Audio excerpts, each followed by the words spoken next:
नमस्कार। साहित्य हिंदी के इस चैनल पर आप सभी का स्वागत है। दोस्तों, जैसा कि आप सब जानते हैं कि हम इस चैनल के माध्यम से कालजयी कहानियों के उस गुच्छे में से कुछ बेहतरीन कहानियों को लेकर आप सबके समक्ष उपस्थित होते हैं। वे कहानियां जो अपने समय में प्रासंगिक तो रही ही हैं, आज भी उनकी प्रासंगिकता बिल्कुल उसी समान दिखाई पड़ती हैं जैसे वह अपने समय में थी। इस क्रम में आज जिस कहानी को लेकर आप सबके समक्ष उपस्थित हैं, वह कहानी है विशंबर नाथ कौशिक की रक्षाबंधन। दोस्तों, रक्षाबंधन एक कालजयी कहानी है। साथ ही साथ भाई बहन के बीच जो आंतरिक प्रेम है, जो लगाव है, जो सद्भाव है, उसको भी यह बखूबी तरीके से बिखेरती हुई नजर आती है। तो आइए हम सीधे कहानी पर चलें और कहानी को देखें और समझें। मां, मैं भी राखी बांधूंगी। श्रावण की धूमधाम है। नगरवासी स्त्री पुरुष बड़े आनंद तथा उत्साह से श्रावणी का उत्सव मना रहे हैं। बहनें भाइयों के और ब्राह्मण अपने यजमानों को राखियां बांध बांध कर चांदी काट रहे हैं। ऐसे ही समय एक छोटे से घर में एक 10 वर्ष की बालिका ने अपनी माता से कहा, मां, मैं भी राखी बांधूंगी। उत्तर में माता ने एक ठंडी सांस भरी और कहा, किसको बांधेगी बेटी? आज तेरा भाई होता तो। माता आगे कुछ न कह सकी। उसका गला रूंध गया और नेत्र अश्रुपूर्ण हो गए। अबोध बालिका ने अठलाकर कहा, तो क्या भैया को ही राखी बांधी जाती है और किसी को नहीं? भैया नहीं है तो अम्मा, मैं तुम्ही को ही राखी बांधूंगी। इस दुख के समय भी पुत्री की बात सुनकर माता मुस्कुराने लगी और बोली, अरे तू इतनी बड़ी हो गई, भला कहीं माँ को भी राखी बांधी जाती है? बालिका ने कहा, वाह, जो पैसे दे उसी को राखी बांधी जाती है। माता, अरे पगली, पैसे पर नहीं, भाई ही को राखी बांधी जाती है। बालिका उदास हो गई। माता घर का कामकाज करने लगी। घर का कामकाज करके उसने पुत्री से कहा, आ तुझे नहला दूं। बालिका मुख गंभीर करके बोली, मैं नहीं नहाऊंगी। माता, क्यों नहावेगी न क्यों नहीं? बालिका, मुझे क्या किसी को राखी बांधनी है? माता, अरे राखी नहीं बांधनी है तो क्या नहावेगी ही नहीं? आज त्योहार के दिन है, चल उठ नहा। बालिका, राखी नहीं बांधूंगी तो त्योहार काहे का? माता कुछ क्रोध होकर, अरे कुछ सीड़न हो गई है, राखी राखी रट लगा रखी है, बड़ी राखी बांधने वाली बनी है। ऐसी ही होती तो आज यह दिन देखना पड़ता। पैदा होने ही पर बाप को खा बैठी, 2.5 बरस की होते होते भाई को घर छुड़वा दिया। तेरे ही कर्मों से सब नाश हो गया। यह सुनकर बालिका बड़ी दुखी हुई और आंखों में आंसू भरे हुए चुपचाप नहाने को उठ खड़ी हुई। 1 घंटा पश्चात हम उसी बालिका को उसके घर के द्वार पर खड़े देखते हैं। इस समय भी उसके सुंदर मुख पर उदासी विद्यमान है। अब भी उसके बड़े बड़े नेत्रों से पानी छलक रहा है। परंतु बालिका इस समय द्वार पर क्यों? जान पड़ता है वह किसी कार्यवश खड़ी है, क्योंकि उसके द्वार के सामने से जब कोई निकलता है तब वह बड़ी उत्सुकता से उसकी ओर ताकने लगती है, मानो वह मुख से कुछ कहे बिना केवल इच्छा शक्ति से उस पुरुष का ध्यान अपनी ओर आकर्षित करने की चेष्टा करती हो। परंतु जब उसे इसमें सफलता नहीं मिलती तब उसकी उदासी बढ़ जाती है। इस प्रकार 1, 2, 3 करके कई पुरुष बिना उसकी ओर देखे निकल गए। अंत में बालिका निराश होकर घर के भीतर लौट जाने को उद्यत ही हुई थी कि एक सुंदर युवक की दृष्टि, जो कुछ सोचता हुआ धीरे धीरे जा रहा था, बालिका पर पड़ी। बालिका की आंखें युवक की आंखों से जा लगी। न जाने उन उदास तथा करुणा पूर्ण नेत्रों में क्या जादू भरा था कि युवक ठिठक कर खड़ा हो गया और बड़े ध्यान से सिर से पैर तक देखने लगा। ध्यान से देखने पर युवक को ज्ञात हुआ कि बालिका की आंखें अश्रुपूर्ण है। तब वह अधीर हो उठा, निकट जाकर पूछा, बेटी क्यों रोती हो? बालिका इसका उत्तर न दे सकी, परंतु उसने अपना एक हाथ युवक की ओर बढ़ा दिया। युवक ने देखा बालिका के हाथ में एक लाल डोरा है। उसने पूछा, यह क्या है? बालिका ने आंखें नीचे करके उत्तर दिया, राखी। युवक समझ गया। उसने मुस्कुराकर अपना दाहिना हाथ आगे बढ़ा दिया। बालिका का मुख कमल के समान खिल उठा। उसने बड़े चाव से युवक के हाथ में राखी बांध दी। राखी बंधवा चुकने पर युवक ने जेब में हाथ डाला और 2 रुपये निकालकर बालिका को देने लगा, परंतु बालिका ने उन्हें लेना स्वीकार न किया। बोली, नहीं, पैसे दो। युवक, ये पैसे से भी अच्छे हैं। बालिका, नहीं, मैं पैसे लूंगी, यह नहीं। युवक, ले लो बिटिया, इसके पैसे मंगा लेना। बालिका, नहीं, पैसे दो। युवक ने 4 आने पैसे निकालकर कहा, अच्छा ले, पैसे भी ले और यह भी ले। बालिका, नहीं, खाली पैसे लूंगी। तुझे दोनों लेने पड़ेंगे। यह कहकर युवक ने बलपूर्वक पैसे तथा रुपए बालिका के हाथ पर रख दिए। इतने में घर के भीतर से किसी ने पुकारा, अरे सरस्वती कहाँ गई? बालिका ने आई कहकर युवक की ओर कृतज्ञतापूर्वक दृष्टि डाली और चली गई। गोलागंज जो लखनऊ में पड़ता है कि एक बड़ी तथा सुंदर अट्टालिका के एक सुसज्जित कमरे में एक युवक चिंता सागर में निमग्न बैठा है। कहीं वह ठंडी सांसें भरता है, कभी रुमाल से आंखें पोंछता है, कभी आप ही आप कहता है, हाय सारा परिश्रम व्यर्थ गया, सारी चेष्टाएं निष्फल हुई। क्या करूं, कहां जाऊं, उन्हें कहां ढूंढूं? सारा उन्नाव छान मारा, परंतु फिर भी पता न लगा। युवक आगे कुछ और कहने को था कि कमरे का दरवाजा धीरे धीरे खुला और एक नौकर अंदर आया। युवक ने कुछ विरक्त होकर पूछा, क्यों, क्या है? नौकर, सरकार अमरनाथ बाबू आए हैं। युवक संभल कर, अच्छा यहीं भेज दो। नौकर के चले जाने पर युवक ने रुमाल से आंखें पोंछ डाली और मुख पर गंभीरता लाने की चेष्टा करने लगा। द्वार फिर खुला और एक युवक अंदर आया। युवक, आओ भाई अमरनाथ। अमरनाथ, कहो घनश्याम, आज अकेले कैसे बैठे हो? कानपुर से कब लौटे? घनश्याम, कल आया था। अमरनाथ, उन्नाव भी अवश्य ही उतरे होगे। घनश्याम एक ठंडी सांस भरकर, हाँ उतरा तो था, परंतु व्यर्थ। वहां अब मेरा क्या रखा है? अमरनाथ, परंतु करो क्या? हृदय नहीं मानता है। क्यों? और सच पूछो तो बात ही ऐसी है। यदि तुम्हारे स्थान पर मैं भी होता तो मैं भी ऐसा ही करता। घनश्याम, क्या करूं मित्र, मैं तो हार गया। तुम तो जानते ही हो कि मुझे लखनऊ आकर रहे 1 वर्ष हो गया और जब से यहाँ आया हूं उन्हें ढूंढने में कुछ भी कसर उठा न रखी, परंतु सब व्यर्थ। अमरनाथ, उन्होंने उन्नाव न जाने क्यों छोड़ दिया और कब छोड़ा, इसका भी कोई पता नहीं चलता। घनश्याम, इसका तो पता चल गया कि वे लोग मेरे चले जाने के 1 वर्ष पश्चात उन्नाव से चले गए, परंतु कहाँ गए यह नहीं मालूम।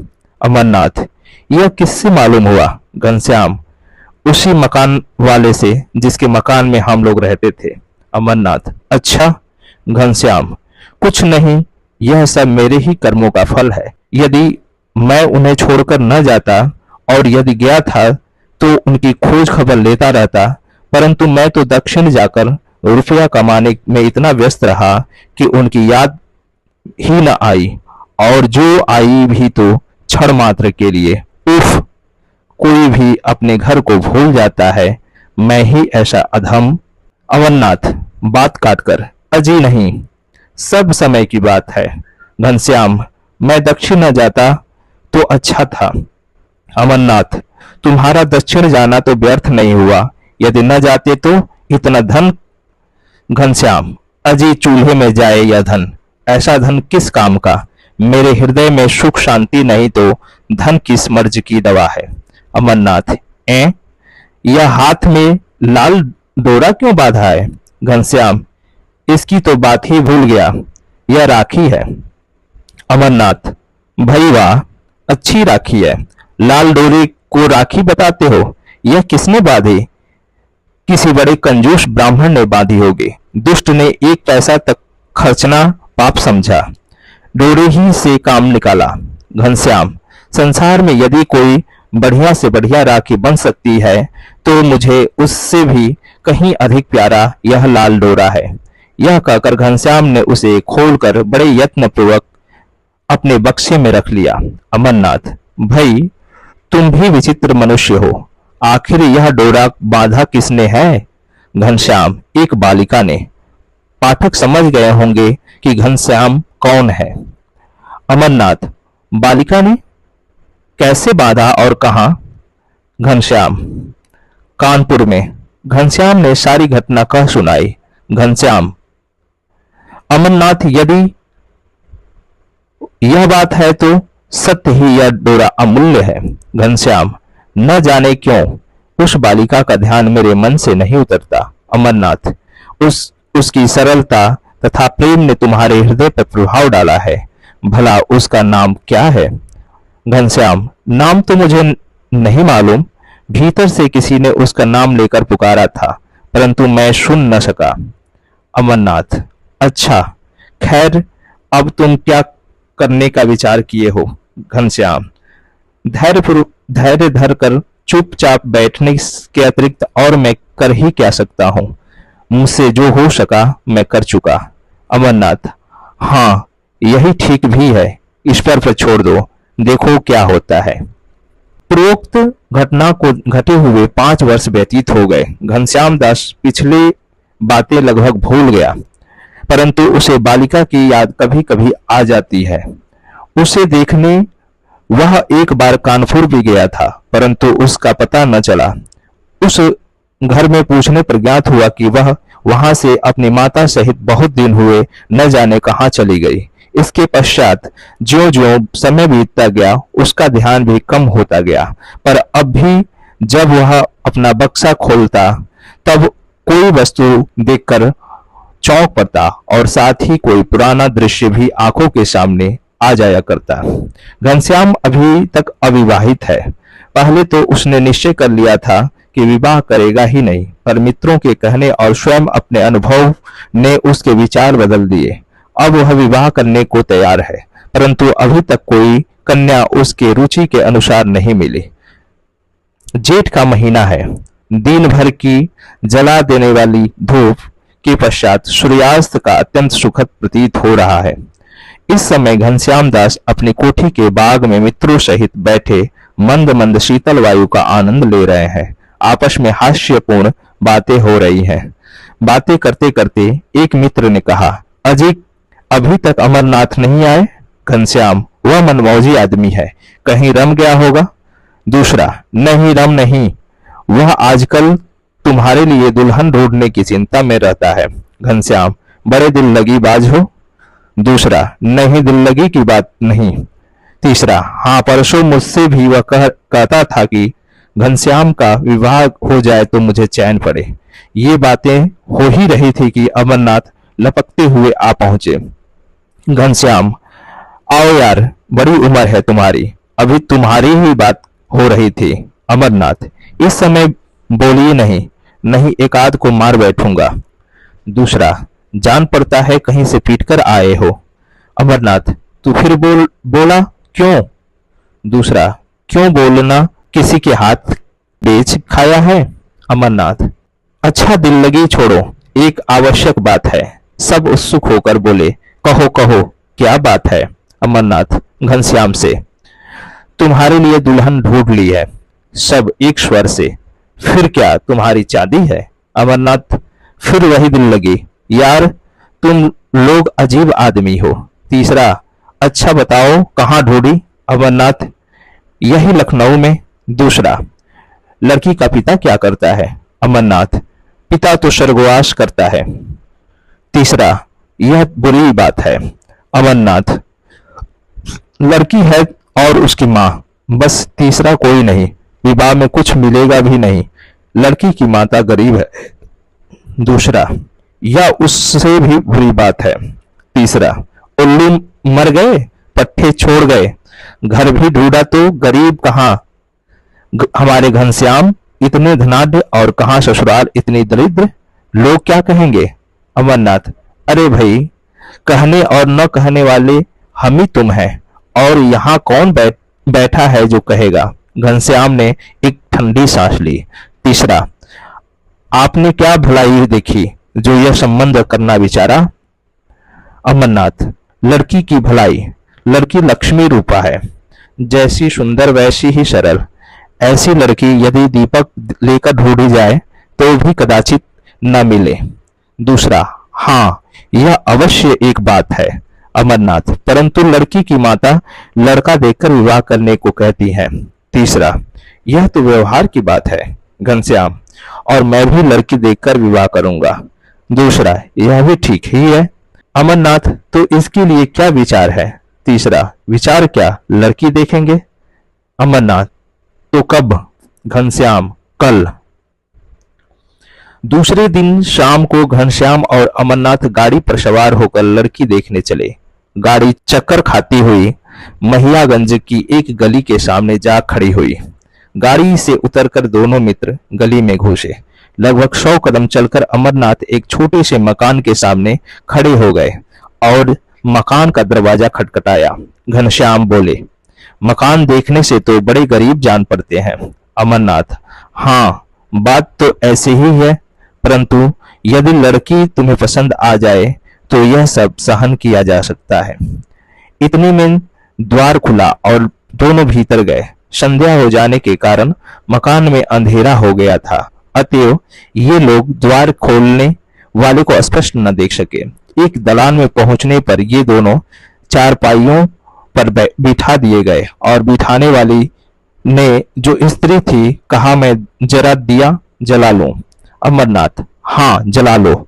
स्त्री ने दीपक जलाया और पास ही एक दीवार पर उसे रख दिया। फिर इनकी ओर मुख करके वह नीचे चटाई पर बैठ गई, परंतु ज्यों ही उसने घनश्याम पर अपनी दृष्टि डाली, एक हृदय भेदी प्रवाह उसके मुख से निकली और वह ज्ञान शून्य होकर गिर पड़ी। स्त्री की ओर कुछ अंधेरा था, इस कारण उन लोगों को उसका मुख स्पष्ट न दिखाई पड़ता था। घनश्याम उसे उठाने को उठे, परंतु ज्यों ही उन्होंने उसका सिर उठाया और रोशनी उसके मुख पर पड़ी, त्यों ही घनश्याम के मुख से निकला, मेरी माता, और उठकर वे भूमि पर बैठ गए। अमरनाथ विस्मित हो काष्ठवत बैठे रहे। अंत को कुछ क्षण उपरांत बोले, उफ, ईश्वर की महिमा बड़ी विचित्र है। जिनके लिए न जाने तुमने कहां कहां की ठोकरें खाई, वे अंत में इस प्रकार मिले। घनश्याम अपने को संभाल कर बोले, थोड़ा पानी मंगाओ। अमरनाथ, किससे मंगाओ, यहाँ तो कोई और दिखाई ही नहीं पड़ता, परंतु हाँ, वह लड़की तुम्हारी। कहते अमरनाथ रुक गए। फिर उन्होंने पुकारा, बिटिया थोड़ा पानी दे जाना, परंतु कोई उत्तर न मिला। अमरनाथ ने फिर पुकारा, बिटिया तुम्हारी माँ अचेत हो गई है, थोड़ा पानी दे जाओ। इस अचेत शब्द में न जाने क्या बात थी कि तुरंत ही घर के दूसरी ओर बर्तन खड़कने का शब्द सुनाई पड़ा। तत्पश्चात एक पूर्ण वयस्क लड़की लोटा लिए आई। लड़की मुंह कुछ ढके हुए थी। अमरनाथ ने पानी लेकर घनश्याम की माता की आंखें तथा मुंह को धोया। थोड़ी देर में उसे होश आया। उसने आंखें खोलते ही फिर घनश्याम को देखा। तब वह शीघ्रता से उठकर बैठ गई और बोली, मैं क्या स्वप्न देख रही हूँ। घनश्याम, क्या तू मेरा खोया हुआ घनश्याम है या कोई और। माता ने पुत्र को उठाकर छाती से लगा लिया और अश्रु बिंदु विसर्जन किए, परंतु वे बिंदु सुख के थे अथवा दुख के कौन कहे। लड़की ने यह सब देख सुनकर अपना मुंह खोल दिया और भया भया कहती हुई घनश्याम से लिपट गई। घनश्याम ने देखा, लड़की कोई और नहीं, वही बालिका है जिसने 5 वर्ष पूर्व उनके राखी बांधी थी और जिसकी याद प्रायः उन्हें आया करती थी। श्रावण का महीना है और श्रावणी का महोत्सव। घनश्याम दास की कोठी खूब सजाई गई है। घनश्याम अपने कमरे में बैठे हुए एक पुस्तक पढ़ रहे हैं। इतने में एक दासी ने आकर कहा, बाबूजी भीतर चलो। घनश्याम भीतर गए। माता ने उन्हें एक आसन पर बिठाया और उनकी भगनी सरस्वती ने उन्हें तिलक लगाकर राखी बांधी।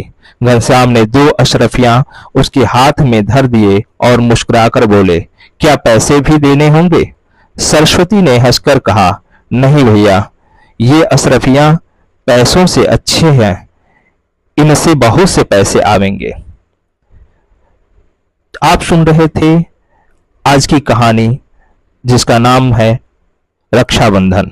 मित्रों, मुझे आशा है कि आपको यह कहानी निश्चित तौर पर पसंद आएगी और आपको ज्ञानार्जन भी कराएगी। इस तरह से आज की इस कहानी के साथ आज की यह कहानी का जो क्रम है उसे आज यही विराम देते हैं।